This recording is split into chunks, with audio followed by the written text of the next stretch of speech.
Je vous remercie de m'avoir invité ce soir pour parler de la passion de Moustapha Kemal à l'égard de la France au travers des idées des Lumières et de la Révolution française. Je trouve que cette invitation, je ne sais pas si c'est vraiment très bien calculé ou si c'est simplement le fruit du hasard, mais il se fait que ce soir, à 2 jours près, nous célébrons le 100e anniversaire de l'accord d'Ankara. L'accord d'Ankara qui a été signé donc entre la France, Troisième République en 1921 et la Turquie nationaliste d'Ankara, signé entre Henri Franklin-Bouillon et Moustapha Kemal. Et il y a d'ailleurs, sans faire de publicité pour qui que ce soit d'autre, il y a une très intéressante exposition qui vient de débuter au Centre culturel Anatolie, qui est rue Lafayette. Donc si vous avez l'occasion de passer par là, regardez, il y a des choses très intéressantes, des documents iconographiques ou non, sur cet accord, qui est naturellement un accord très important, parce que c'est le premier accord qui est signé entre un pays signataire du traité de Sèvres, qui date de 1920 et qui démembrait l'Empire ottoman, signé avec un pays, la Turquie, qui s'est opposé au traité de Sèvres et qui a combattu pour obtenir une reconnaissance diplomatique. C'est donc quelque chose de très important. Et par ailleurs, en particulier dans le contexte de mon intervention de ce soir, je voudrais quand même dire quelques mots d'Henri Franklin-Bouillon, parce que dans le contexte des Lumières, de la Révolution française, Franklin-Bouillon est un personnage assez iconique, dirait-on aujourd'hui, de la Troisième République. C'est le fils d'un fonctionnaire qui a dû quitter la France parce qu'il n'était pas d'accord avec le coup d'État de Louis-Napoléon Bonaparte, le futur Napoléon III, et son fils donc, a été journaliste, enseignant, il a été homme politique, il s'est engagé volontairement pendant la Première Guerre mondiale et accessoirement il était franc-maçon. Donc vraisemblablement, et quand je dis vraisemblablement c'est une litote, il n'a pas été choisi par hasard quand il a été envoyé par Paris pour négocier avec Ankara et Moustapha Kemal. Je reviens maintenant au thème qui m'a été proposé, que j'ai donc accepté. Si j'étais quelqu'un de vraiment sérieux, donc si j'étais un universitaire, je commencerai par me poser la question, qu'est-ce qu'on appelle le siècle des Lumières, qu'est-ce qu'on appelle les idées de la Révolution française? Comme je ne suis pas vraiment sérieux, je ne traiterai pas cette question. Je la traiterai d'autant moins que dans le temps qui m'a été imparti, je n'aurai pas le temps de répondre vraiment à la question. Parce que les Lumières, c'est d'abord une approche britannique, c'est aussi une approche française. Naturellement, elles sont différentes.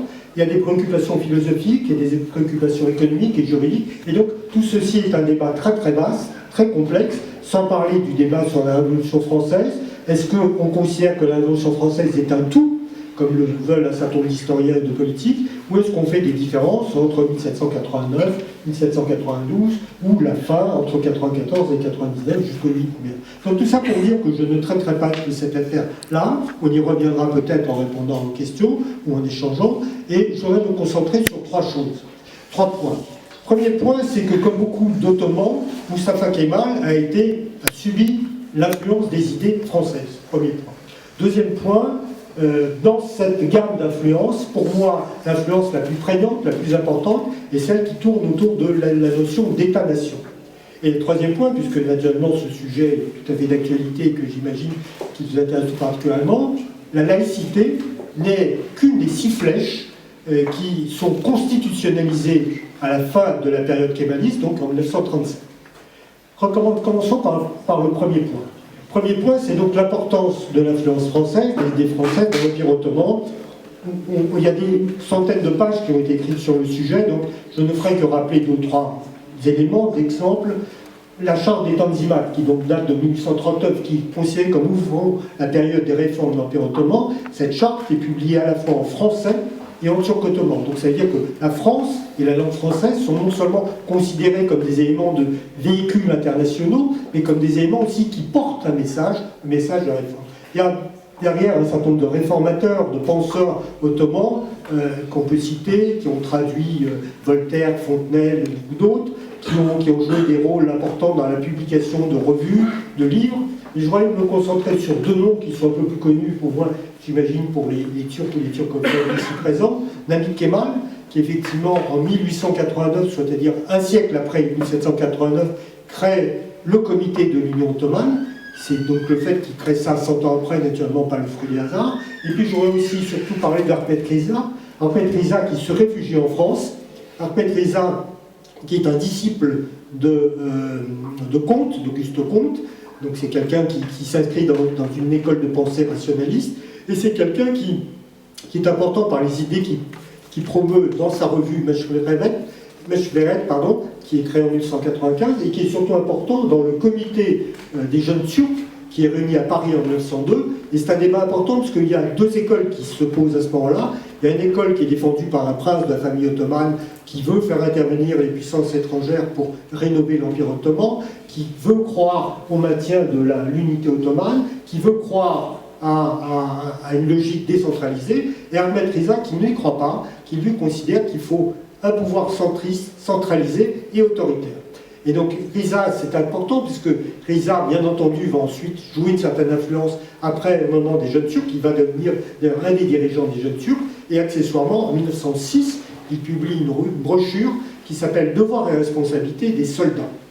Voilà. C'est intéressant parce qu'encore une fois, Mustafa Kemal, naturellement, vous le savez, Vincent Land, est un officier. Donc tout ça, ça joue. Alors, la question que vous pouvez vous poser, c'est comment l'influence des idées françaises touche-t-elle Mustafa Kemal? Pour ce qui me concerne, je refuse l'idée d'une seule voix, c'est-à-dire d'une seule explication, d'un seul nom ou d'une seule occurrence. Je donnerai simplement 2 ou 3 indices qui expliquent comment ces influences sont arrivées jusqu'à Mustafa Kemal. D'une part, Salonique. Salonique, c'est la ville où est né Mustafa Kemal. C'est une ville où il revient à la fin de 1907, donc juste avant le coup d'État des jeunes Turcs. Et c'est une ville qui est une des plus importantes de l'Empire ottoman. C'est une ville qui est d'une diversité ethnique très importante. Notamment, il y a beaucoup d'Israélites à Salonique. Et pour ne donner qu'un petit exemple de cet élément-là, la famille, par exemple, de Nicolas Sarkozy provient d'un côté de Salonique. Donc, diversité ethnique, importance économique, et aussi c'est une ville qui se trouve dans la partie européenne de l'Empire ottoman, cette partie européenne que toutes les puissances européennes veulent récupérer, ils veulent chasser l'ottoman. Donc c'est un élément, pour utiliser un terme différent, je dirais, on est à la limite, on est quasiment sur le champ de bataille. Et donc ça, bien entendu, ces éléments qui ne peuvent que toucher Mustafa Kemal. Deuxième élément qui est important, c'est naturellement le fait que les écoles militaires ne sont pas les dernières à se poser la question de comment sauver la patrie, c'est-à-dire comment sauver l'Empire ottoman pour éviter qu'il ne disparaisse. Et vous savez que une des premières cellules contestatrices contre le sultan Abdülhamid, elle est créée dans une école de médecine militaire. Donc c'est-à-dire qu'on pourrait penser que les militaires sont à l'abri de la contestation, pas du tout. Et les militaires, et notamment les écoles par lesquelles passe Mustafa Kemal, sont encore une fois tout à fait dans cette ligne contestatrice. Il ne faut pas oublier que cette notion de patrie n'échappe pas très tôt à Mustafa Kemal. Quand il est en poste à Damas, il crée ce qui est un groupuscule. Parfois, après, on dit que c'est un gros parti. C'est un groupuscule qui s'appelle Vatan ve Hürriyet, c'est-à-dire la patrie et la liberté. Donc, ça veut dire que ces notions-là, qui sont des notions effectivement non ottomanes et très européennes, très françaises en particulier, sont des points sur lesquels Mustafa Kemal est déjà alerté.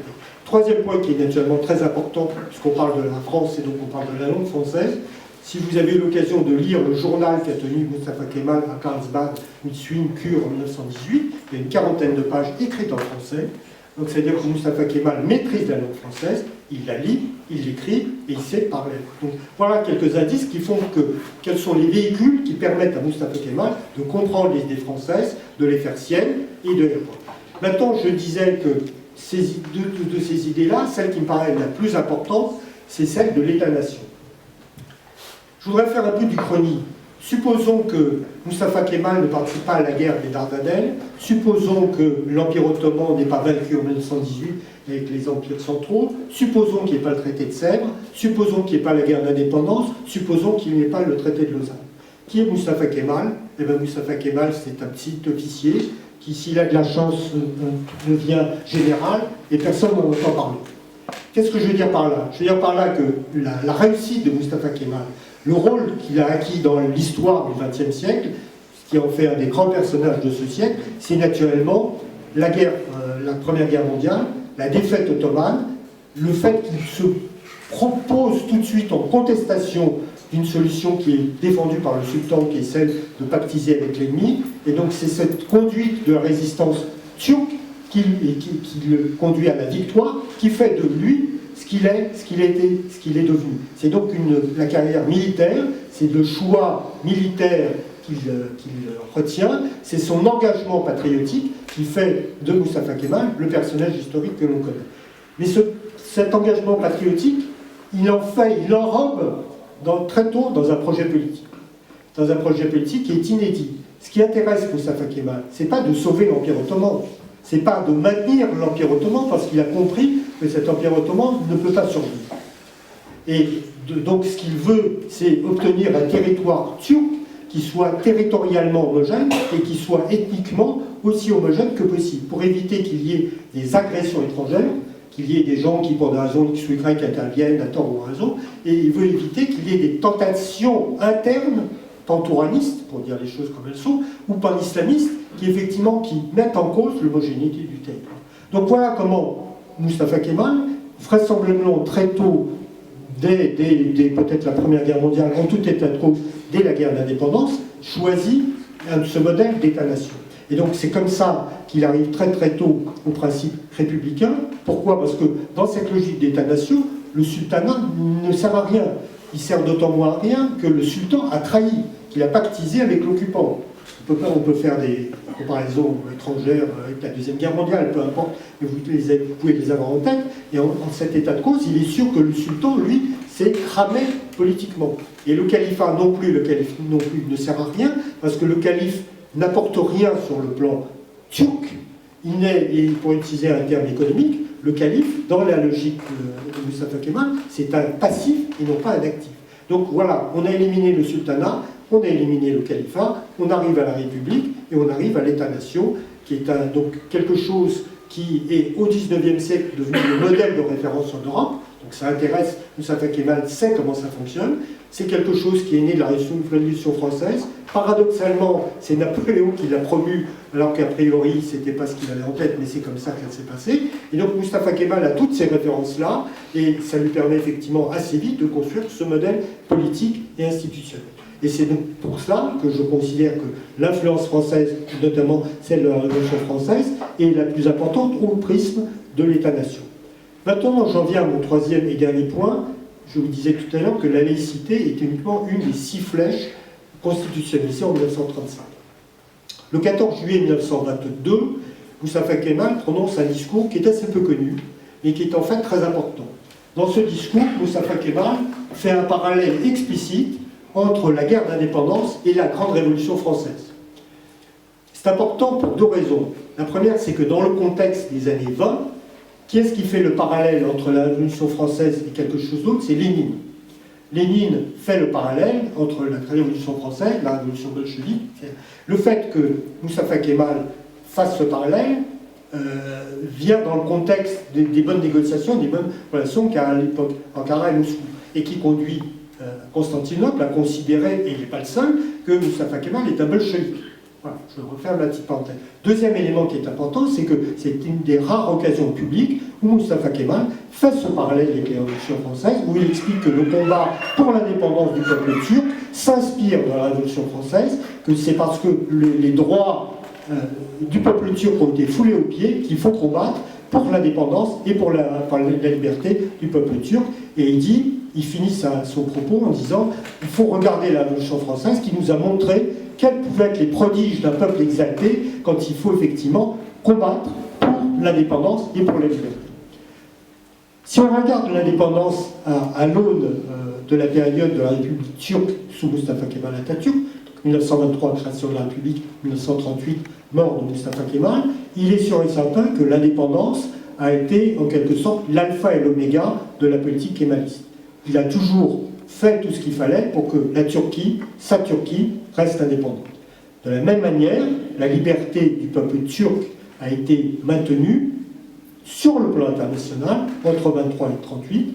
Il n'y a pas eu de guerre, la paix a été toujours privilégiée et il n'y a pas eu en fait de véritables menaces. Il y a eu effectivement des affaires sur lesquelles on pourrait parler par rapport notamment à ce qui s'est passé dans le sud-est, mais de mon point de vue, il n'y a jamais eu de véritables menaces. Il y a eu des exploitations à titre intérieur de menaces limitées.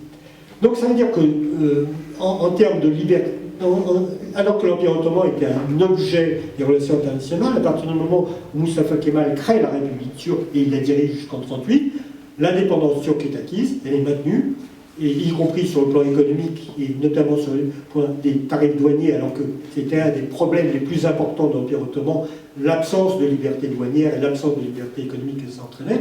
Donc ça veut dire que, de ce point de vue-là, l'indépendance et la liberté ont été maintenues, encore une fois, parce que l'État-nation a été créé et qu'il s'est normalement fortifié. Je ne dirais pas la même chose de la liberté en termes de politique intérieure, ça pourrait faire l'objet d'une autre conférence, mais pour dire les choses rapidement, à l'époque de Mustafa Kemal, entre 1923 et 1938, je dirais qu'il n'était pas facile d'être un opposant quand on vivait en Turquie. Fin de la parenthèse, mais on pourra y revenir, on pourra dire qu'il n'y avait pas raison d'être un opposant. Mais ça, c'est un autre débat. Mais quoi qu'il en soit, si on revient au principe de liberté et même de démocratie, je constate que ces deux concepts n'apparaissent pas dans les 6 flèches, ni du parti GAP qui effectivement les avait mises dans ses statuts, ni dans la Constitution de 1937. Quelles sont ces 6 flèches? Je ne vais pas faire un quiz, que je suis sûr que vous les connaissez tous, mais je vous les rappelle quand même. Il y a le républicanisme, le populisme, l'étatisme, le nationalisme, le révolutionnisme, c'est-à-dire il y en a qui traduisent ça progressisme ou révolutionnisme, ça dépend comment on veut faire les choses, et naturellement le laïcisme. Je vais me concentrer maintenant sur le laïcisme. Mustafa Kemal, pour autant qu'on puisse le juger, n'est pas un de ces hommes qui a de grosses préoccupations métaphysiques. C'est pas quelqu'un qui est passionné par quel est le sens de la vie, que devient l'homme après la mort, etc., etc. À tort ou à raison, mais c'est ainsi. Donc la religion, pour lui, à titre personnel, c'est pas son truc. Dans le même ordre d'idées, à l'inverse, c'est pas un athée au sens où Lénine est un athée et il combat la religion. Lénine et le régime soviétique font de la religion un ennemi de classe. Mustafa Kemal et le Parti républicain n'en font pas un ennemi de la Turquie républicaine, et donc on ne zigouille personne, on n'envoie personne dans des camps de concentration au seul motif que vous êtes religieux, que vous croyez à ceci ou à cela. Et donc, entre ces deux extrêmes, je dirais, et on le dit très souvent, quand on parle du rapport de Mustafa Kemal à la religion et donc à la laïcité, on le compare aux radicaux français. Et naturellement, on pense à Nicombe, on pense à tous ces gens, ces grands barbus de la Troisième République française. La comparaison est très tentante. Synchronie, influence, rôle des francs-maçons, tout ça est naturellement très sympathique.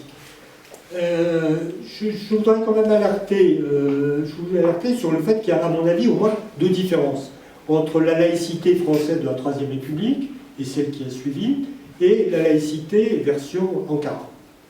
La première différence, c'est que, et c'est un peu paradoxal quand on se souvient de la radicalité, certains diraient de la brutalité des méthodes de Mustafa Kemal, par rapport aux questions religieuses et par rapport à la question laïque, il s'est montré extrêmement prudent et pragmatique.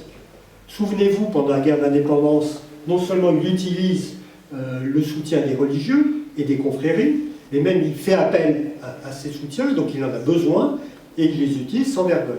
Souvenez-vous aussi que dans la Constitution de 1924, qui est donc la première Constitution de la République, l'article 2 stipule que l'islam est religion de la République turque. Il faut attendre 1928 pour que cette disposition disparaisse. Donc ça veut dire qu'il ne se presse pas, et ce qui se passe à Ménémène à la fin de 1930, quand un jeune officier réserviste est décapité par des manifestants religieux, montre bien qu'il n'a pas tort de ne pas se presser. Et donc, cette prudence, ce pragmatisme, qui est tout à fait exceptionnel chez Mustafa Kemal, qui par ailleurs est plutôt du genre à faire fils à fissa, si vous passez l'expression, montre bien que, politiquement, lui qui a quand même une intuition politique assez exceptionnelle, il a bien compris que c'est un sujet très très compliqué.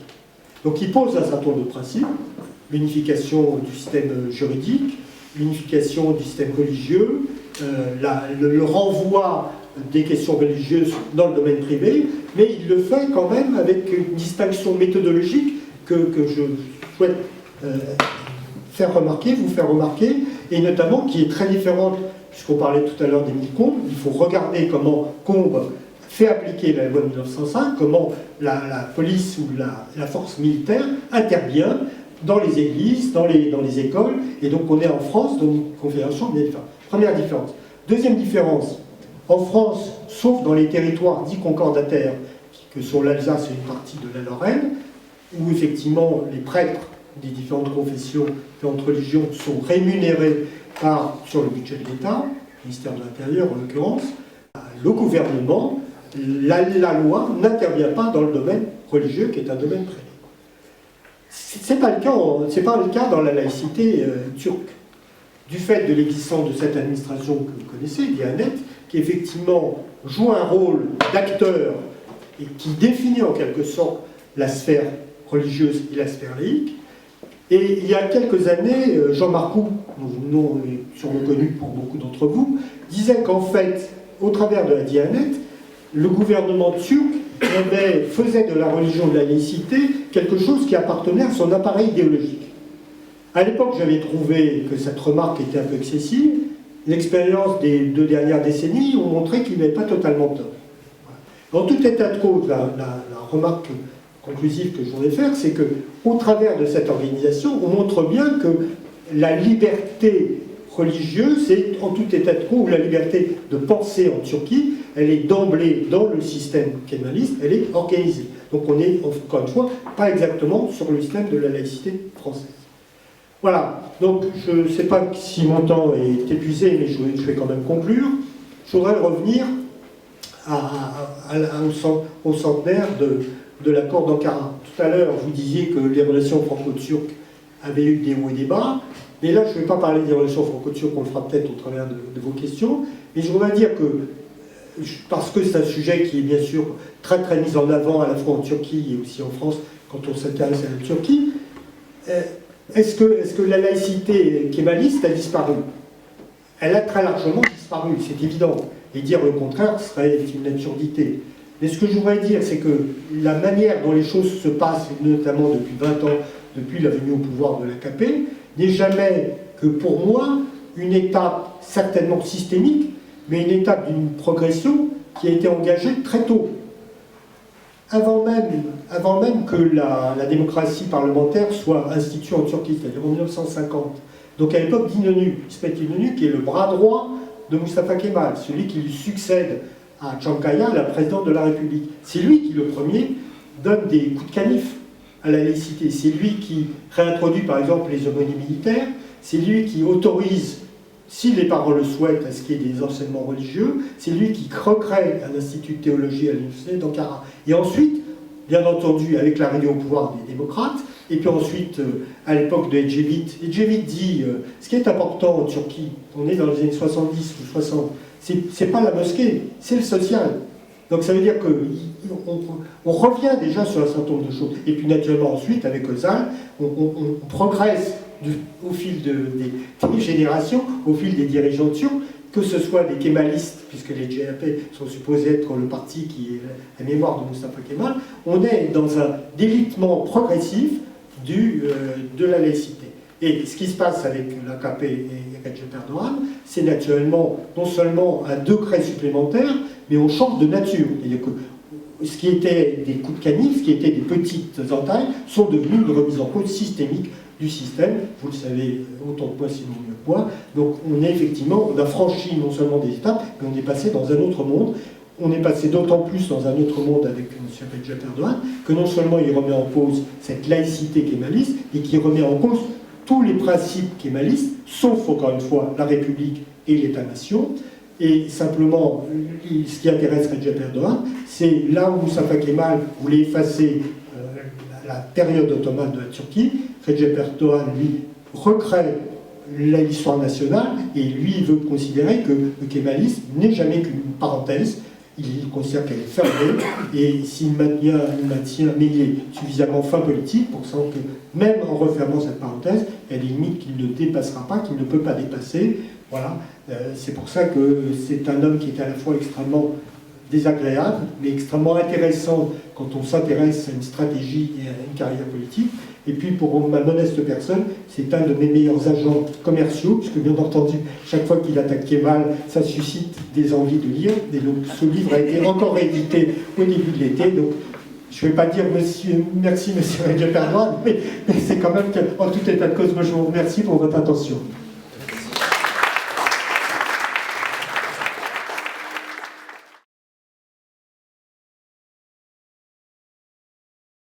Est-ce qu'il a eu un ressentiment vis-à-vis de la France suite au premier conflit en Cilicie, des conflits militaires, et bien évidemment l'occupation en tant que telle?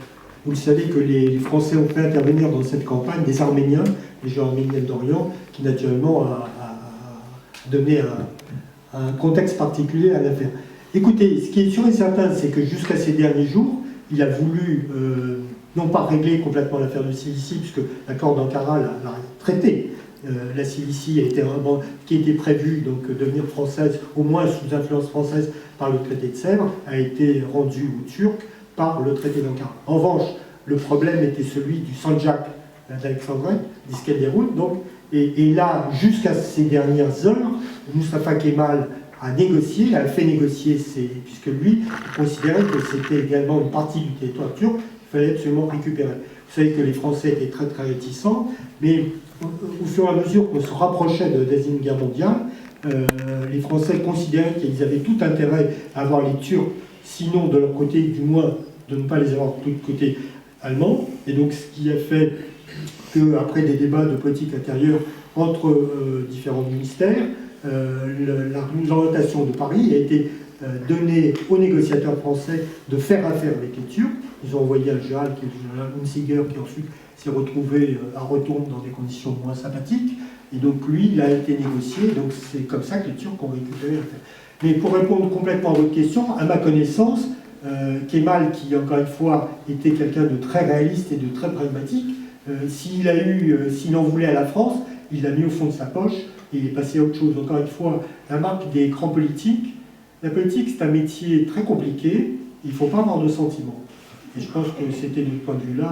Comment est-ce qu'on peut expliquer qu'après la Première Guerre mondiale, le déploiement, l'intervention des armées françaises, que ce soit à Istanbul ou dans le sud-est autour de Gaziantep, soit aussi peu traité en France? Parce qu'en Turquie, c'est un gros sujet, alors qu'en France, Bon, il y a des choses que je sais, il y a des choses sur lesquelles je peux m'exprimer, mais je ne suis pas maître ni des programmes universitaires, ni des programmes éditoriaux, ni de l'intérêt même des Français. Ce qui est sûr et certain, c'est que la guerre mondiale, dans l'imagination française, c'est Verdun, c'est le Nord, c'est éventuellement deux ou trois autres champs de bataille, mais même quand on passe au Balkan, il n'y a déjà pas grande connaissance. Et alors quand on va de l'autre côté, c'est encore plus compliqué. Alors, ça a un peu évolué depuis quelques années. Il y a eu quelques documentaires qui ont été tournés sur l'armée d'Orient, il y a eu quelques bouquins qui ont été publiés, mais vous avez raison, ça reste extrêmement, extrêmement marginal. Explication qui vaut ce qu'elle vaut, mais que je cite quand même, c'est que les généraux qui étaient à la tête de ces unités ou de cette armée n'étaient pas des généraux qui avaient une stature et pour cause équivalente à celle de Foch, Joffre, Pétain, même Castelnau. Voilà, Franchet d'Espéret est un général qui a plein de qualités mais qui n'a pas eu une carrière exceptionnelle et à aucun moment, y compris politiquement, il a eu l'exposition nécessaire. Et puis deuxième chose qui est peut-être pas complètement à négliger, c'est que la France a utilisé beaucoup de troupes coloniales et que voilà, il fut une période où on mettait ça un peu sous le tapis, turc ou pas turc. Voilà. En revanche, sachez que dans la marine, parce qu'il y a eu pas mal d'opérations marines, dans la culture de la marine française, les opérations, les Dardanelles par exemple, c'est quelque chose qui est considéré comme très important. Et ensuite, ce qui est un peu plus vu, mais là on touche à la partie nord de la mer Noire. Par exemple, les mutineries de la mer Noire sont quelque chose de très important parce que ça touche aux aspects de politique intérieure, les bolcheviks, le parti communiste, patati et patata. La vision que Mustafa Kemal Atatürk avait de l'État turc, de son projet d'État turc, s'inscrit en opposition avec celle que le sultan Mehmed VI tente de maintenir. Mais que pensait-il par contre de la vision du projet qu'avait celui qui dirigeait véritablement l'État ottoman durant cette période, Ismail Enver? Quelle était la relation quelque part entre ces deux hommes? Est-ce qu'ils se détestaient complètement? Est-ce qu'ils étaient d'accord sur certains points? Est-ce que le projet d'Ismail Enver a été saboté par celui d'Atatürk? Alors, il y a un excellent livre qui traite le sujet, il est là. Je l'expliquerai tout à l'heure, mais comme je suis gentil avec vous, voilà, je vais vous donner quelques éléments de réponse. Les deux hommes se détestaient, plus que cordialement. Voilà. S'ils avaient pu se liquider l'un l'autre, voilà, ils l'auraient fait sans état d'âme. Pourquoi ils se détestaient? Il y a deux raisons. La première, c'est qu'Enver réussissait, il a réussi. Il a même épousé, il était damad, c'est-à-dire qu'il avait épousé quelqu'un de la famille ottomane, impériale, alors que Mustafa Kemal, encore une fois, ce que je disais tout à l'heure, ce n'était pas uniquement l'anecdote de rhétorique. S'il n'y avait pas eu les Dardanelles, il aurait été complètement marginalisé. Quand il arrive aux Dardanelles, il a un grade qui est correct, mais sans plus. Il est très très loin par rapport à certains d'autres qui ont bien réussi. Sur le plan politique, pendant très longtemps, dans la version kémaliste traditionnel, on a voulu dire qu'il était totalement hostile aux unionistes. En vérité, c'est beaucoup plus compliqué que ça. Il s'est éloigné des unionistes parce que les unionistes ne voulaient pas de ses idées. Et notamment, Enver ne voulait pas de ses idées. Donc, quelles étaient les idées que voulait Enver? Enver était d'abord très très favorable à l'alliance avec l'Allemagne. Mustafa Kemal n'en voulait pas. Il considérait que c'est dangereux de s'allier avec l'Allemagne et que l'Allemagne, comme l'auraient fait les Français, les Anglais ou les Russes s'ils l'avaient pu, aurait fini par mettre la main sur la Turquie ou l'Empire ottoman, ce dont ils ne voulaient pas. Enver était, qu'on le veuille ou non, il était dans une logique impériale, dans une logique ottomane. Et Mustafa Kemal, je l'ai dit tout à l'heure, n'en voulait pas. Il considérait que l'Empire ottoman était fini, qu'il n'y avait aucune chance de s'en sortir, et qu'il fallait rompre donc les murailles, et qu'il fallait revenir à un ensemble de logiques. Et dernière chose, Enver était plutôt favorable à ce mythe de qu'on appelle le pantouranisme, c'est-à-dire l'espèce d'union de tous les peuples turcs, qu'on les trouve dans les Balkans, en Anatolie et même jusqu'à l'Asie centrale. Vous savez d'ailleurs peut-être que c'est comme ça qu'a fini Enver, puisque voilà. Donc, pour répondre en deux mots, ils se détestaient. Accessoirement, l'un considérait qu'il était... les deux se conseillent comme plus intelligents l'un que l'autre. Voilà, donc il y avait à la fois des problèmes d'ego et surtout des problèmes de vision politique très, très différentes. Voilà.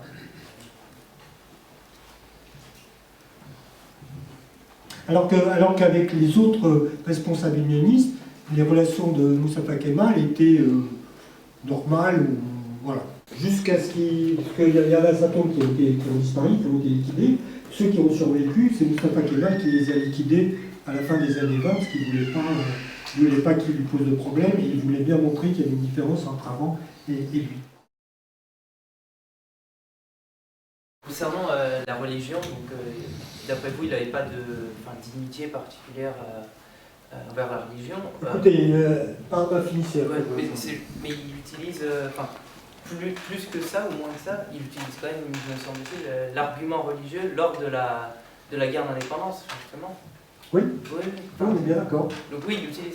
Non, mais il lui dit pendant la guerre d'indépendance, j'ai dit tout à l'heure, il fait appel, il veut que les oulémas le soutiennent, il veut que les responsables des confréries le soutiennent, donc il l'utilise. Mais de la même manière que pendant la guerre, il utilise les Kurdes.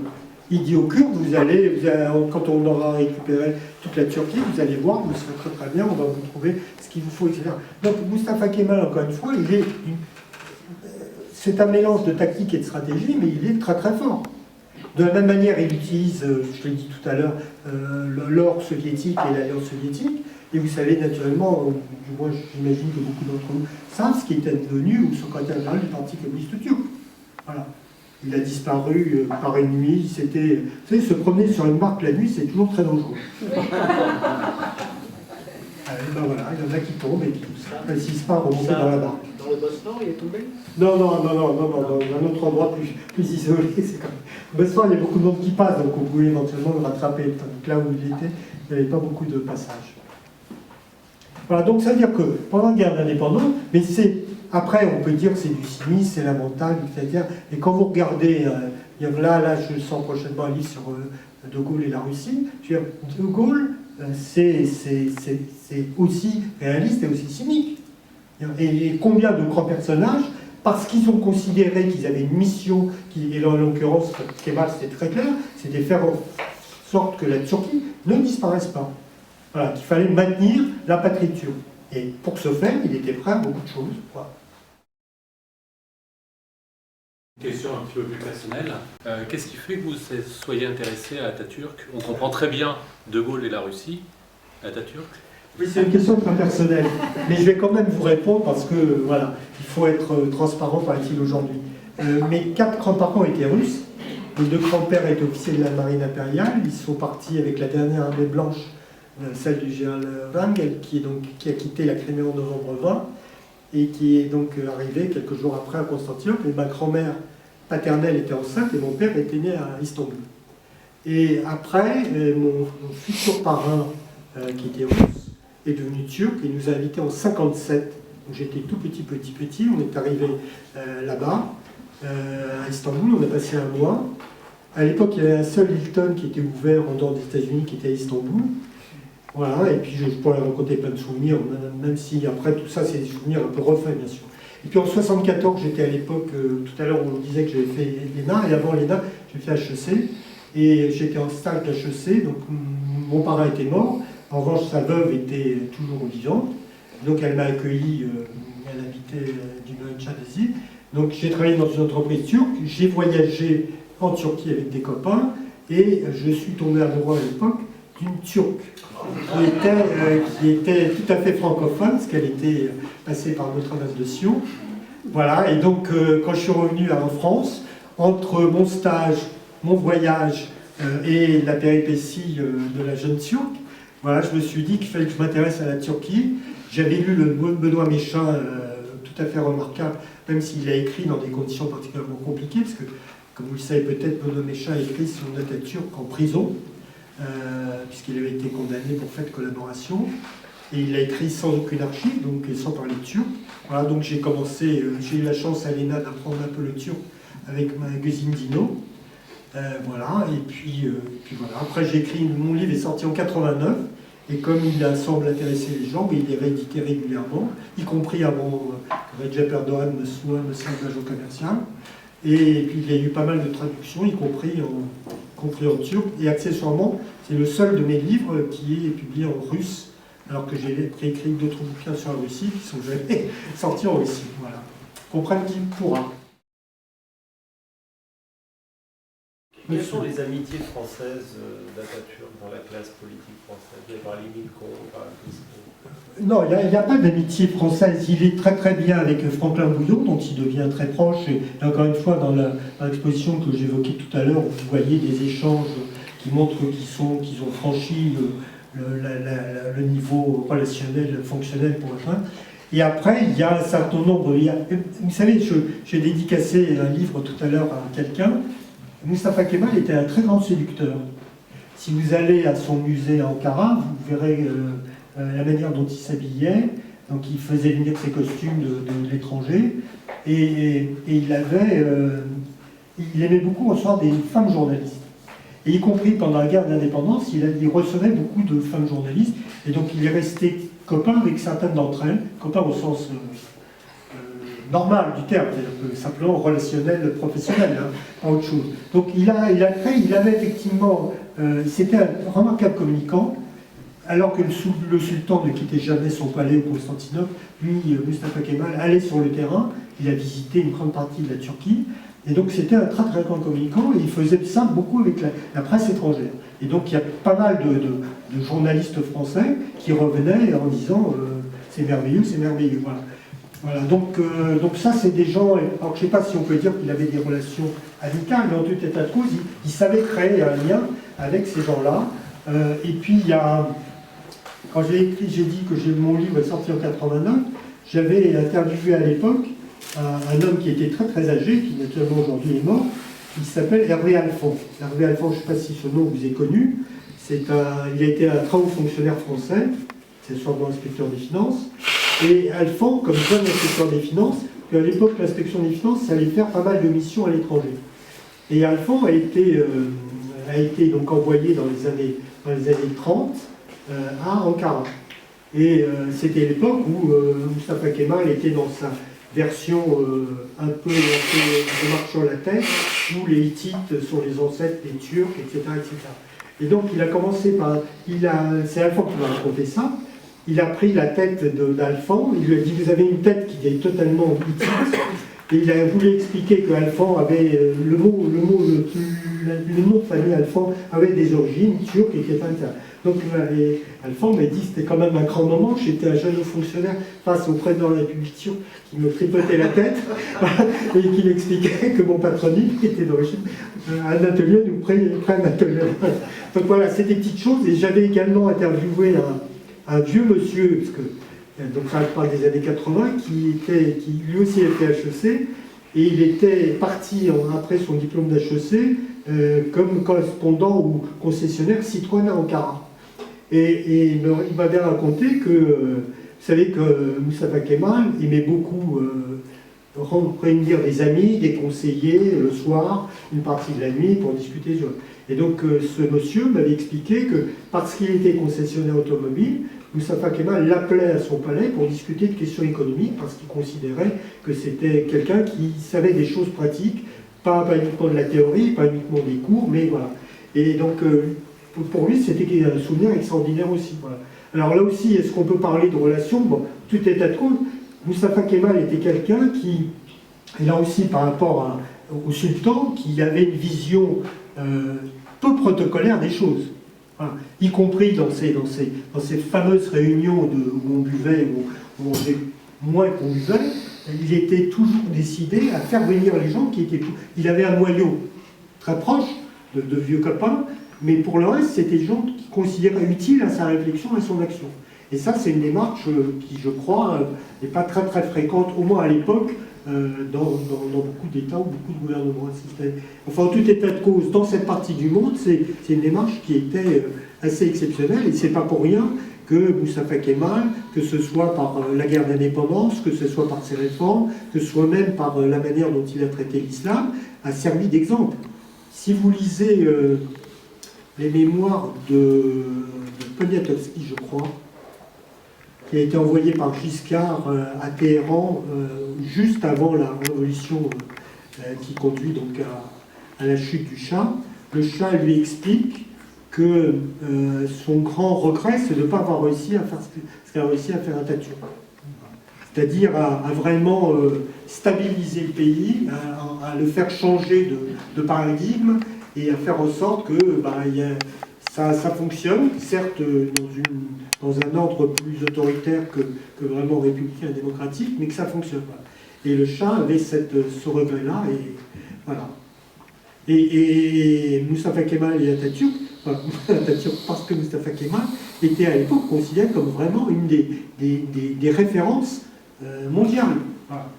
Et d'autant plus que dans une époque des années 30 où la démocratie dans beaucoup de pays était pour le moins contestée, certes il n'a pas été complètement light dans un certain nombre de répressions, mais en tout état de cause, il n'a pas franchi un certain nombre de limites qu'il aurait pu franchir. Et que d'autres ont franchi sans avoir aucun état. Il a d'abord essayé à plusieurs reprises de faire autre chose qu'un parti unique. Alors ça s'est planté, il est revenu très vite, mais il a quand même voulu le faire. Alors qu'il y a plein d'autres personnes qui n'ont même pas eu l'idée de se poser la question. Ensuite, les libertés démocratiques dans les années 30 en Turquie sont relativement limitées, mais il n'y a pas de concentration. On ne vous envoie pas, vous n'êtes pas réveillé à 3 h du matin ou à 2 h du matin parce que vous êtes un ennemi de classe, parce que vous avez mal écrit, mal pensé, ou que parce que éventuellement vous avez mal pensé. Vous n'êtes pas condamné comme en URSS en 1937, au seul motif que vous appartenez à une famille de l'Ancien Régime. Voilà. Et qu'on risque de retrouver dans vos toilettes des choses qui attestent de votre appartenance à l'Ancien Régime. Alors, je pourrais multiplier ce genre d'exemples. Donc, si vous voulez, ce qui s'est passé en URSS dans les années 30, ce qui se passait en Allemagne à cette époque-là, ce qui se passait même en Pologne ou en Hongrie dans cette période-là, ce qui s'est passé en Espagne après l'arrivée de Franco, de mon point de vue, la Turquie est ailleurs. Elle n'est pas du côté, elle n'est pas dans le camp français, où j'ai oublié l'Italie naturellement. L'Italie que je classe dans cette catégorie. Mais on n'est pas ce qui se passe en France, en Grande-Bretagne, dans les pays du Benelux, voilà, mais on est entre les deux. Et après, je le dis souvent, parce qu'on me dit souvent, oui, mais enfin c'est un dictateur. C'est vrai que j'ai eu des occasions où, avec des amis turcs, j'ai utilisé un mot qui était proche de ce mot, et j'ai senti de leur part plus qu'une réticence. Mais moi, j'ai souvent tendance à dire, en 1938, la République turque n'a que 15 ans. Donc il faut peut-être se mettre dans la place et dans la mentalité française 15 ans après la création de la République française, où effectivement on a quand même un sentiment que, même si on n'a pas une menace, on a un sentiment d'incertitude. Et on pense qu'il peut y avoir des dangers. Et on pense d'autant plus dans le cas turc que pendant des siècles avant, tous les pays qui ont entouré, et notamment que ce soit la Grande-Bretagne, la France, la Russie, l'Allemagne, n'avaient qu'une idée, c'est de se payer l'Empire ottoman. Donc quand vous avez cet état d'esprit en tête, vous êtes effectivement sur vos réserves, et encore une fois, c'est pas anormal. Voilà. Je ne dis pas que c'est obligatoirement la bonne solution, mais je dis que c'est pas anormal. Comment vous décryptez à la fois la place donnée aux femmes avec le droit de vote, etc., et puis un sujet qui est totalement autre, mais peut-être qu'il y a une relation, je ne sais pas, le changement d'alphabet? Sur ces deux points, Atatürk a fait ce que les jeunes Turcs avaient envisagé de faire. La réforme de l'alphabet, elle est étudiée avant l'entrée en guerre de l'Empire ottoman. Et en fait, il s'inspire des choses qui sont déjà en cours dans la partie musulmane de l'Empire russe, où effectivement il y a des travaux qui sont engagés pour... Donc, encore une fois, Atatürk, et c'est sa grande réussite, là où les autres ont envisagé d'hommes, ils ne sont pas allés, il l'a fait. Sur la place des femmes, il a une... Je ne vais pas faire le politiquement correct, mais il a une vision normale des choses. C'est-à-dire, il considère que les femmes n'ont pas de raison d'être marginalisées. Il leur donne le droit de vote en municipal dans les années 30, donc plus de 10 ans avant des Françaises, parce que, encore une fois, pour deux raisons en dehors de toute considération philosophique. La première raison, c'est qu'il sait quel a été le rôle des femmes pendant la guerre d'indépendance. Elles ont été très très actives, elles ont fait beaucoup de choses, en soutien, en logistique, en tout un tas de choses. Et donc il leur dit merci. Première chose. L'autre chose, c'est qu'il pense qu'il a un avantage concurrentiel, parce qu'effectivement il communique, parce qu'il sait faire passer les messages, et donc il sait que les femmes voteront et seront, c'est des mères, c'est des femmes qui ont, dans la tradition turque, ont un rôle fondamental à l'intérieur de leur foyer, et donc elles seront les meilleurs véhicules des idées qu'il veut promettre. Promouvoir, pas promettre. Promouvoir. Quel lapsus. Voilà. Et donc, tactiquement, indépendamment de toute considération, tactiquement, il a tout à fait intérêt à utiliser les femmes. Et puis, il y a un certain nombre de femmes, voilà, on connaît Ali Deidip, enfin un certain nombre de femmes qui ont joué un rôle important, effectivement, et qui sont dans son entourage, et même si ensuite Ali Deidip c'est loin pour des raisons politiques. Et aujourd'hui, Atatürk est perçu comment auprès des pays musulmans notamment? Oula, d'abord, quand on parle des pays musulmans, on parle de quel pays? Là où il y a eu les printemps arabes, et puis... Vous savez que, tout à l'heure j'ai cité le Cham, mais c'est pas un pays arabe, la Perse et l'Iran. Par exemple, en Tunisie, Bourguiba était un idolâtre de Mustafa Kemal. Voilà. Et donc, ces pays-là ont conservé une idée très positive d'Atatürk. Voilà. Donc, je dirais que les pays qui n'ont pas historiquement de conflit avec la Turquie, voire, à mon avis, beaucoup plus facilement Atatürk que les pays pour lesquels il y a une historicité un peu conflictuelle avec la Turquie. Et puisque je citais Bourguiba, il y a deux hommes politiques que j'ai connus, dont l'un n'est plus de ce monde et l'autre est encore vivant, qui sont des fous furieux idolâtres, pour utiliser, de Mustafa Kemal Atatürk. Le premier, c'est Philippe Seguin, qui, quand il était, je me souviens avoir été dans son bureau à l'hôtel de ville, voilà, il avait un buste de Mustafa Kemal, et le buste était recouvert d'un maillot de Galatasaray. Philippe Seguin était un passionné de football.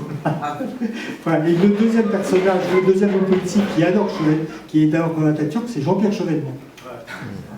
Pour lequel c'est vraiment un exemple à suivre. Après, vous analysez ça comme vous voulez. Ça ne m'étonne pas, parce qu'entre Seguin et Chevènement, il y a beaucoup de points communs. Même si l'un est supposé être à droite et l'autre est supposé être à gauche, mais les connaissant bien, ça ne m'étonne pas du tout. Mais il n'y a pas une notion sentimentale pour M. Chevènement du fait de sa femme égyptienne? Non. Enfin, après, je ne suis pas dans le lit ni dans l'esprit de Jean-Pierre Chevènement, donc je ne m'hasarderai pas, mais encore une fois, tel que je connais Jean-Pierre Chevènement, je pense sincèrement ça fait partie de sa colonne vertébrale mentale et politique. Quels sont les rapports d'Atatürk avec les grandes puissances de l'époque? Vous parlez de quelle époque? Des années 30. Dans les années 30, Atatürk considère premièrement que c'est quelqu'un d'important, donc il parle sans vergogne et sans difficulté avec les grands. Et donc il a réussi, encore une fois, tout à l'heure je disais qu'une des grandes réussites d'Atatürk, c'est de transformer un objet de relation internationale qui était devenu en peu de temps un sujet. Et donc il fait partie des gens avec lesquels on discute, et qui sont autour de la table des gens qui comptent. Donc après, il a assez vite effacé un certain nombre de choses. Dans les années 30, il se voit avec Venizelos, donc le responsable grec, alors que vous savez bien que les Grecs voulaient mettre la main sur une bonne partie de la Turquie et que la défaite grecque a été quand même un désastre pour ce pays-là. Donc ils s'entendent très très bien, à tel point que Venizelos propose Atatürk pour le prix Nobel de la paix. Donc c'est lui dire que voilà, on a fait un sacré chemin en très peu d'années. Même avec les Anglais, au moment du 20e anniversaire des Dardanelles, il y a une importante délégation qui vient, Kemal Ivar. Ça se passe entre gens qui ont combattu des deux côtés, mais qui se respectent. Avec la France, ça s'est bien passé pour des raisons qu'on évoquait, avec le petit sujet d'Iskenderun. Et donc ensuite, il n'a jamais eu vraiment de grande passion pour Hitler, c'est le moins qu'on puisse dire. Avec les Italiens et avec Mussolini, c'était un peu plus compliqué, parce que il trouvait qu'il y avait un intérêt tactique à faire un peu copain-copain avec l'Italie. Enfin, c'est jamais allé très très loin. Voilà. Les États-Unis et la Russie? Écoutez, à ma connaissance, vous voulez parler de l'URSS, j'imagine? Oui. Oui, je vous en prie. Voilà. À ma connaissance, il n'a jamais eu beaucoup de relations avec Staline. Il n'avait aucune raison d'en avoir parce qu'encore une fois, sa bonne relation avec les soviétiques et c'était lié à la guerre d'indépendance avec Lénine. À partir du moment où cet épisode est terminé, donc il regarde ça de manière aussi neutre que possible, voire avec une certaine prudence, parce que vous savez que la Turquie est très touchée par la crise mondiale de 29, et donc au début des années 30, il y a une partie des républicains qui disent qu'il faut qu'on adopte une méthode de développement économique étatiste, planificatrice, ce qu'on appelle le groupe Cadro. Et donc ces gens-là, ils sont proches des soviétiques, et la préoccupation des Turcs, et notamment Mustafa Kemal, c'est pas d'aller trop loin dans cette affaire-là. Parce que même si tout à l'heure je parlais du jeune dirigeant de Citroën, Mustafa Kemal n'a pas de culture économique. Donc il compte sur des gens. Donc dans un premier temps, il y a le congrès d'Izmir, dont on parle assez peu, qui est un congrès très important, qui est un congrès économique, où effectivement à ce moment-là, Mustafa Kemal donne le champ à un développement libéral. Et donc il y a ce fameux Celal Bayar qui joue un rôle important, qui deviendra le dernier Premier ministre de Mustafa Kemal d'Atatürk.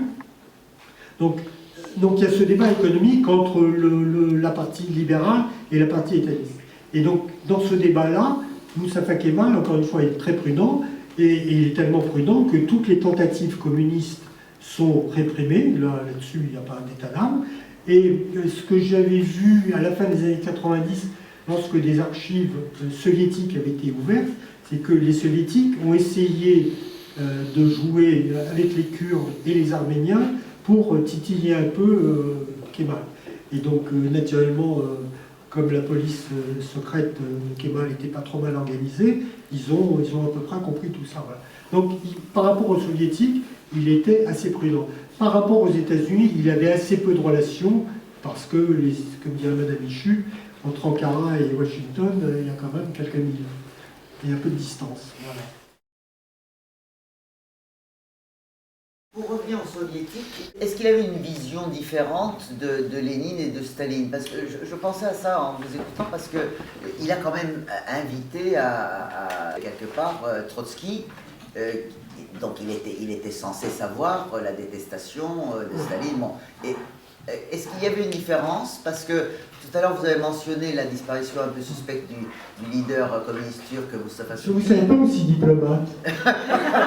Vous avez connu plus direct votre expression. Non, mais c'est vraiment une question d'intérêt, parce que je voulais savoir s'il y avait une différence de vision Écoutez, sur les deux leaders. Et après, une autre question. Encore une fois, je pense qu'il a utilisé...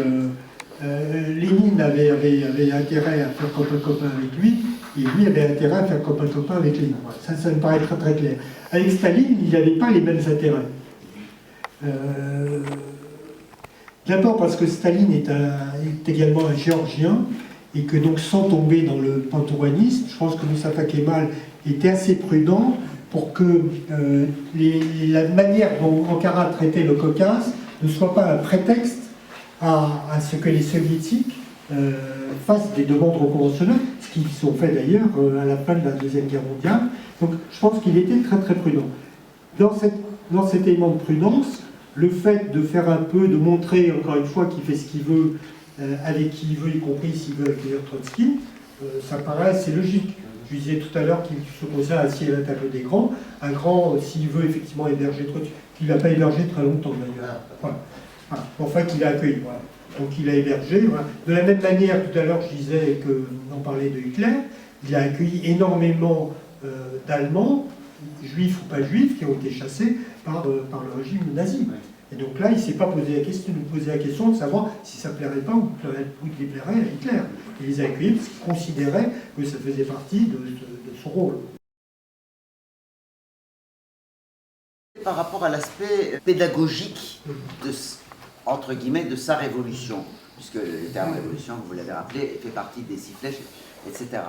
Est-ce qu'il s'est aperçu à un moment donné précis de la nécessité de devoir expliquer et faire descendre l'information sous des réformes aussi brutales, quelque part, et aussi rapides dans une société qui n'était peut-être pas aussi bien préparée que cela, et on sait tous que quand même le fait d'être le héros de la guerre d'indépendance était une image importante, mais est-ce que ce paysan turc qui aujourd'hui brandit plutôt le drapeau de Tayyip Erdogan que d'Atatürk, il a fallu lui expliquer. Et il en a eu conscience. Alors, est-ce qu'il en a eu conscience au moment où il a mis en place, par exemple, les instituts villageois? C'est une question que je me posais. Je pense sincèrement que vous savez très très bien que la réforme de l'alphabet, où il y a cette scène qui est connue, qui a été citée 150 fois, effectivement, il se met lui-même au tableau, montre bien que sur la manière dont tout à l'heure je parlais de son élégance, je pense que derrière son tropisme personnel,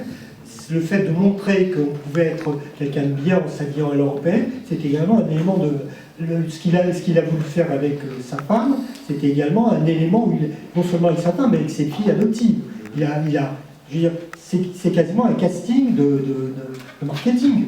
Alors, quand on regarde comment il a profilé chacune de ses filles adoptives, donc je pense qu'il était parfaitement conscient, et puis ces déplacements que j'évoquais tout à l'heure, c'est également, je pense qu'il était parfaitement convaincu qu'il fallait nous donner l'exemple, et il fallait d'autant plus donner l'exemple que, comme vous le dites très justement, la grande partie de la population était très très différente de ce qu'était la population d'Ankara ou d'Istanbul, et donc il fallait, et donc tout cet effort qu'il était supposé demander aux partis républicains, aux instituts villageois, aux maisons du peuple, etc. Mais c'est là où le système a floppé.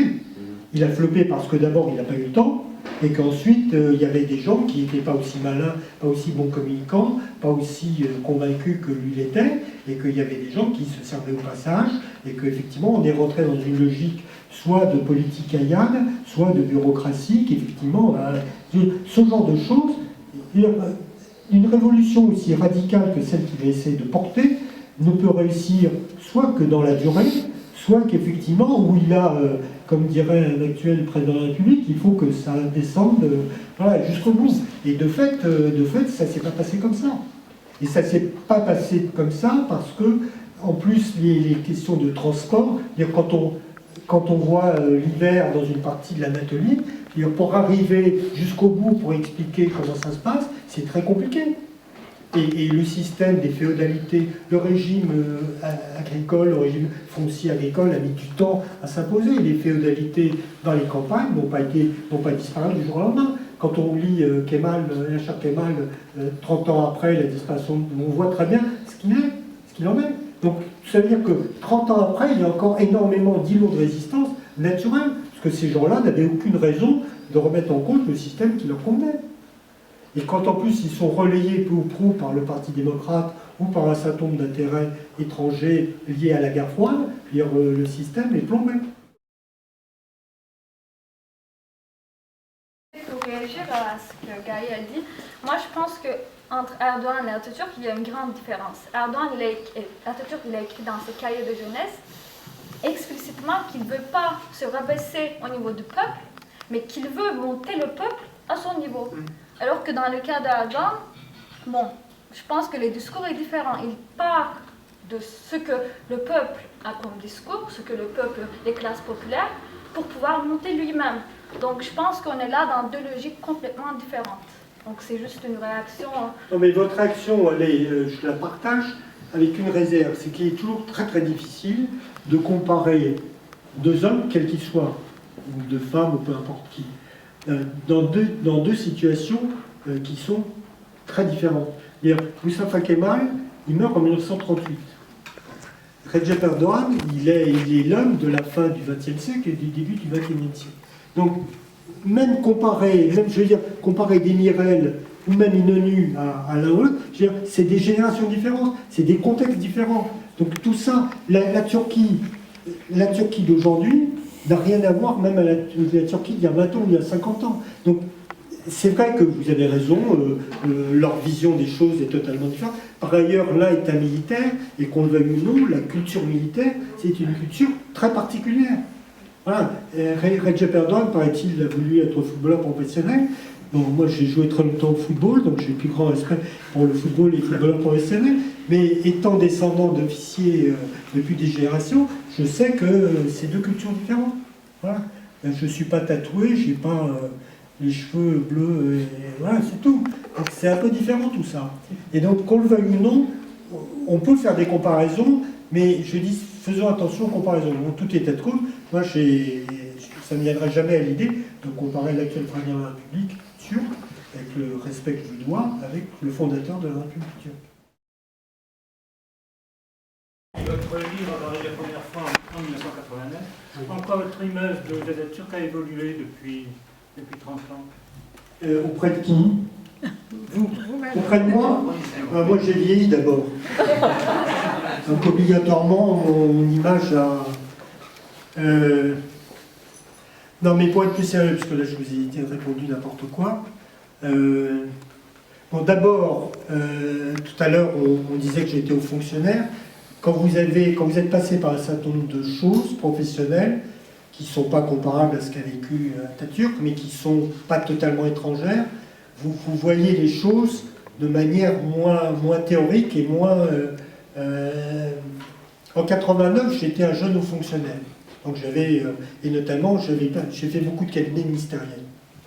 Quand vous êtes en cabinet ministériel, il y a des postes importants, parce que j'en ai eu, vous voyez les choses de l'intérieur, vous voyez question de personne, ce que je disais tout à l'heure sur l'absence de sentiment dans la politique, vous voyez comment on détruit, comment ça se plante ou ça se plante pas, comment on peut faire passer des idées, comment il faut faire, comment il faut jouer sur la communication, comment il faut utiliser des gens qui a priori ne sont pas dans la boucle, mais qui pour autant peuvent vous aider, comment de bonnes idées ne prospèrent pas parce que c'est pas le bon moment.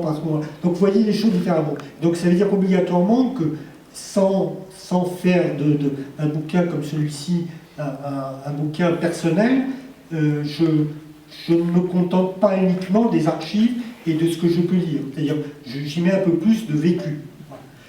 Ça, c'est un premier point. Un deuxième point, quand vous voyez obligatoirement, en 89, j'ai accompagné un ministre, c'était mon premier expérience de cabinet, et on a été, j'ai été avec ce ministre déposer une gerbe donc au mausolée d'Atatürk. Donc c'est évident que quand vous êtes comme ça dans ce genre de situation, vous vivez quelque chose de particulier. Vous avez l'impression que, sans que vous créiez un sentiment personnel avec votre héros, vous n'êtes pas uniquement le biographe de base. Voilà, vous avez quelque chose de particulier. Donc, et puis, par ailleurs, depuis 89, qu'on le veuille ou non, je vois comment la Turquie a évolué. Et je vois qu'elle s'est, même s'il y a des gens qui restent dans la logique kémaliste, qui restent très attachés, qu'on le veuille ou non, il y a une majorité de gens, ou une grosse minorité, ça dépend comment on les compte, qui aujourd'hui se sont éloignés de Mustafa Kemal et de l'idée. Parce qu'il y a le ressenti de l'insécurité et il y a l'insécurité. De même qu'il y a le ressenti du kémalisme et le kémalisme. Donc, quand vous voyez ce qu'est devenu le GAP, vous dites obligatoirement, est-ce qu'ils sont encore dans la logique de Mustafa Kemal Atatürk, quoi. Mais encore une fois, c'est ce que je voulais dire à madame tout à l'heure, c'est pas obligatoirement un reproche, c'est que la Turquie de 1938 n'a rien à voir avec la Turquie d'aujourd'hui. En 1968, De Gaulle, après les événements, va à Istanbul. Et il visite Dolmabahçe, il visite le mausolée, et il écrit dans les livres d'or des choses extraordinaires qui figurent dans mon bouquin. Bon. Mais aujourd'hui, j'imagine que Macron n'écrira pas ça. Il n'écrira pas parce que la Turquie, encore une fois, 50 ans après, a évolué, parce que les relations entre la France et la Turquie ont évolué, et parce que tout ça a changé. Donc, moi, obligatoirement, je vois une image différente de Mustafa Kemal, mais la chance que j'ai, c'est que, vous l'avez compris, j'ai le plus grand respect pour lui, mais ça ne m'empêche pas d'essayer d'être objectif. C'est-à-dire qu'il y a des gens qui écrivent des biographies hagiographiques, ce n'est pas mon cas. Moi, j'essaie d'être un objectif, aussi objectif que possible. Un biographe n'est jamais objectif. Un historien n'est jamais objectif. Il y a quelque chose de... Voilà. Donc j'essaie quand même Je trouve qu'il est encore plus grand si on reconnaît ses faiblesses. Vous avez fait référence à une citation, quand je l'avais lu dans votre bouquin, ça m'avait impressionné, du coup je l'avais noté. Oui. J'aimerais le partager avec le public et puis après poser une question. Vous voulez le micro? Général de Gaulle dit « De toutes les gloires, Atatürk a atteint la plus grande, celle du renouveau national. Atatürk pouvait mourir puisque la lumière brillait, puisque la flamme brûlait, puisque le pays était en marche. » Il était impressionnant, mais est-ce qu'il était un peu trop optimiste ou est-ce qu'il avait vu juste? Vous remarquerez dans ce discours, dans cette citation gaulliste, qu'il y a le rythme ternaire cher au général, hein, et qui finit en marche. Alors, je ne sais pas s'il annonçait des mouvements plus contemporains, mais enfin, voilà. Bon, quoi qu'il en soit, non mais à l'époque, quand Charles de Gaulle va, encore une fois, c'est en l'automne 68, pour lui, c'était clair, parce qu'effectivement, en 60, il y a le coup d'État militaire, c'est un coup d'État qui est fait au nom des idées d'Atatürk. On lit le Nutuk à la radio turque, donc pour ceux qui suivent, et De Gaulle à l'époque, De Gaulle était assez intéressé par la Turquie, hein. Il avait envoyé plusieurs de ses ministres, voilà. Donc il suivait ça de près. Par ailleurs, il fait obligatoirement un parallèle entre lui et Atatürk. Ces deux officiers qui ont une carrière pas très brillante jusqu'à ce que l'histoire vienne à leur rendez-vous, l'un avec le 18 juin, l'autre avec les Dardanelles. Le renouveau national, c'est De Gaulle. Donc voilà. Donc en fait, dans la citation, De Gaulle parle autant d'Atatürk qu'il parle de lui. Voilà. Mais c'est souvent le cas avec le général. Voilà. Mais encore une fois, pour le reste, la Turquie dans les années 60, c'est une économie en plein développement, ça se passe très très bien, c'est un pays qui est très important en première ligne de la guerre froide, les États-Unis sont là pour les aider, tout ça se passe bien, voilà, donc il n'y a pas de raison de penser que ça va se planter. Et ça se plante progressivement, hein. Encore une fois, il y a le deuxième coup d'État quelques années après, ensuite il y a, moi j'étais élève de l'ENA, je suis passé le concours en 77, et donc 78 je fais mon service militaire, et en 79 c'est l'année de mes stages. Et donc je fais un stage long, et ensuite donc un stage long à New York, ensuite un stage en préfecture, et ensuite on a un stage en entreprise d'affaires. Et je le fais à Sochaux, chez Peugeot, ce qui m'a donné l'occasion de travailler 2 semaines à la chaîne, et de remercier mes parents de m'avoir donné l'occasion de ne pas tout voyer. Sincèrement, c'est quelque chose d'horrible. Et ensuite, il me restait encore des semaines, et Sochaux, Peugeot ne savait pas comme... et je leur ai dit, je veux bien vous faire une étude des Turcs, puisqu'ils avaient énormément de Turcs, et je leur ai fait une cartographie pour qu'ils comprennent mieux quel type de comportement pouvait venir, de quelle région, ça dépendait de quelle région. Et c'était l'époque où on m'a dit, faites attention, parce qu'il y a la guerre civile en Turquie, quasiment. La guerre civile était passée dans l'est de la France, et donc, y compris parmi les personnels qui travaillaient à Sochaux ou dans les villages, si vous étiez d'un côté, vous n'étiez pas de l'autre. Hein. Et c'était très très très compliqué. Et tout ça, c'est 10 ans après le général de Gaulle. Donc ça veut dire que toute cette décennie où il y a cette quasi-guerre civile, où la Turquie est utilisée par tout un tas de mouvements d'extrême gauche ou d'extrême droite, où l'URSS agite tout ça pour qu'effectivement ça pose des problèmes à la ligne de front de la guerre froide, tout ceci fait que la Turquie a eu cette décennie 70 qui était catastrophique. Ensuite, vous avez le coup d'État en Israël, et puis ensuite, vous avez effectivement le débat où on est très très loin déjà de Kemal et d'Atatürk, effectivement, comment intégrer la Turquie dans la mondialisation. La mondialisation, Atatürk n'avait jamais, et pour cause, entendu parler. Donc effectivement, on arrive à une autre Turquie que celle qu'on est connue. Et donc vous avez ces problèmes économiques, vous avez ce problème d'une jeunesse, vous avez une explosion démographique qu'Atatürk ne connaissait pas. Donc tout un tas de choses qui font que la Turquie, à ce moment-là, est une Turquie qui n'a plus rien à voir avec celle de 38. Et c'est pour ça que Charles de Gaulle avait écrit ce qu'il avait écrit, et il s'est planté, mais on ne peut pas le lui reprocher. Comment expliquez-vous qu'au moment de l'arrivée d'Erdogan au pouvoir, une partie de la gauche française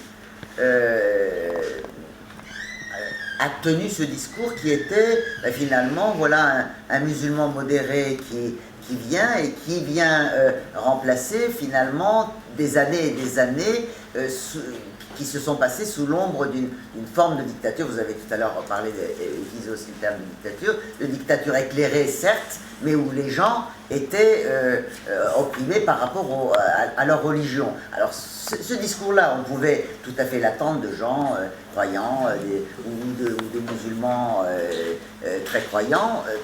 C'était assez bizarre quand même de la part de la gauche à cette époque-là. Aujourd'hui, peut-être qu'avec tout ce qui se passe de nos jours sur tout ce qu'on entend par rapport à la difficulté des gens de pouvoir dire les mots, mettre les mots derrière les choses, de dire terroriste, de dire islamiste, de dire etc. Mais à l'époque, est-ce que c'était simplement une attitude d'idiot utile qui soutenait mais pourquoi des Français de gauche à ce moment-là auraient été dans cette posture? Je m'interroge.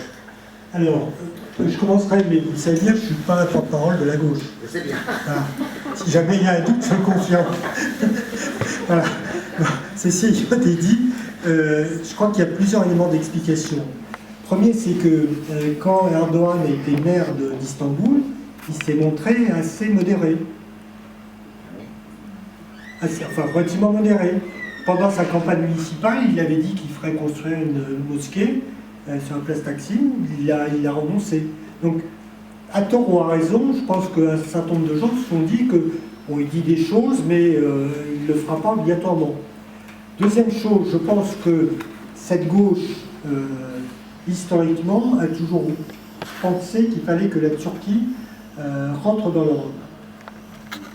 Et que donc, si on voulait être cohérent avec cette vision européenne des choses, il fallait croire que le nouveau responsable politique resterait dans cette logique-là. Et puis après, je crois qu'il y a une troisième explication qui est assez générale, c'est que beaucoup de gens, qui soient à gauche ou à droite, d'ailleurs, ça n'avait pas de, connaissent très très mal les pays étrangers et sont prêts à se tromper parce qu'ils n'ont pas de bons réseaux, parce qu'ils ne cherchent pas les bonnes sources d'informations, parce qu'ils écoutent à droite ou à gauche qu'on peut leur raconter et qu'ils se forgent souvent à tort des idées simplement. Historiquement, il y a plus d'époques de désamour que d'époques d'amour. Commençons par là. Donc ça veut dire qu'il y a une série quand même qui vient. Deuxième chose, c'est que, qu'on le veuille ou non, l'importance des Arméniens en France joue un rôle. Voilà. Là, j'ai cité les Arméniens, mais je pourrais aussi citer le fait que dans les milieux catholiques, on considère que la Turquie se comporte mal à l'égard des minorités chrétiennes, en général. Voilà. Et cette impression n'est pas toujours infondée. Voilà. Après, il y a beaucoup de gens qui soit ont travaillé en Turquie, soit qui ont eu affaire à des Turcs, qui sont des turcophiles passionnés et passionnants.